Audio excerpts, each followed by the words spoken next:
Okay, let's begin. Welcome back. Good to see you again. And let's go ahead and open part four, Mobius part four, the object. So here, let's talk about the object, the infinitive, and the preposition. So the first focus we're going to have here is the object. Let's scoot in on that so we can see it well, shall we? Okay, so when we're looking at the object here, I think the one thing you'll notice, it looks pretty much exactly like the subject, which it pretty much is 98% the same, except that it's a different color because the object is the receiver. The subject, which comes before the verbs, is the active. It's the doer, right? So it's active, so it's red and hot. And then you have the actions, what the doer is doing, right? And then you have the receiver of the action, which is the object. So for that reason, psychologically, I made it blue. Otherwise, it's pretty much the same. At the top, we have a difference here, and we have a difference inside where the noun sits in the final position here. So this is the object pronoun. This is the reflexive pronoun. So we'll cover those in this part. So no worries. Anyway, we start with the object pronoun. Then we go to the possessive pronoun. Then we go to the determiners. And we have the articles, then the demonstratives, then the possessive adjectives, and we have numbers. We have adjectives again on the inside circle. We have the order of adjectives, opinion, size, age, shape, color, uh, origin, material, and purpose, which contains the gerund, which is do plus ing as an adjective, base verb do plus the ing for gerund acting as an adjective in this case. And then it drops into the person, place, thing, or idea, which is who or what, someone or something, or some people or some things.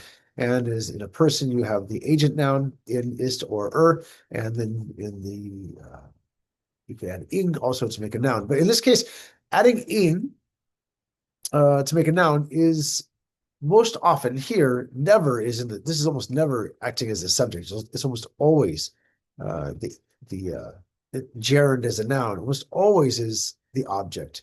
And most commonly, the uh, agent noun in en, ist, or this is the subject. And here we have the reflection pronoun. So again, this gerund acting as a noun, do base verb plus ing, is almost always the object. It's hardly ever going to be the subject. And that's just a common thing you should be aware of. So let me scoot out of here. Pretty far, didn't I? Okay, that's fine. And let's move ahead. This is the preposition and this is the infinitive, but let's start with the object. So if you click on here, we see the object. So I'm scoot it over. So again, as I had just described, we have the only difference here is the object pronoun and the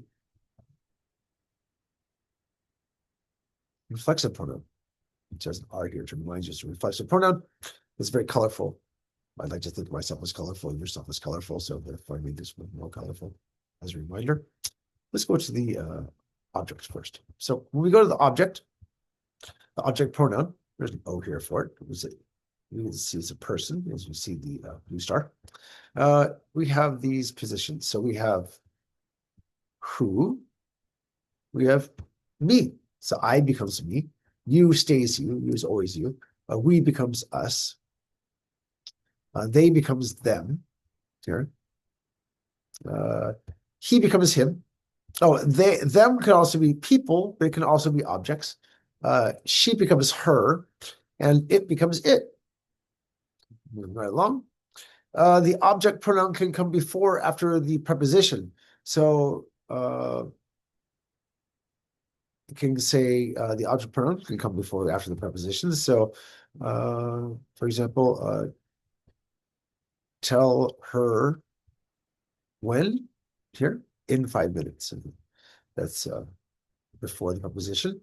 And after the preposition, you can say go to him after class, for example. So it can come before or after the preposition. Also, we want to see here. So who before be having to plus the 7 positions, the tenses, is the subject pronoun. That is I, you, we, they, he, she, and it. And who after the linking verbs and tenses is the object pronoun. And that is I becomes me, you becomes you, we becomes us, they becomes them, he becomes him, she becomes her, it becomes it. So me, who? Me, you, us, them people, them things, him, her, and it. Also, we have the reflexive pronoun.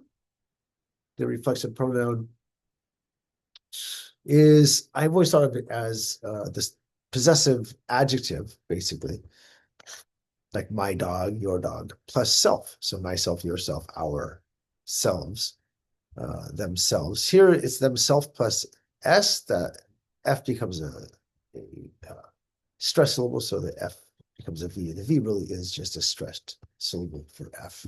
Pretty much the same sound, same position with your mouth. So them, ourselves, themselves, himself, herself, and itself is a reflexive pronoun. And I believe that is going to take us into the prepositions. So we click back here. Click back here again. Yeah, so that is the object. So I'll be back in a minute to cover the preposition. Thank you.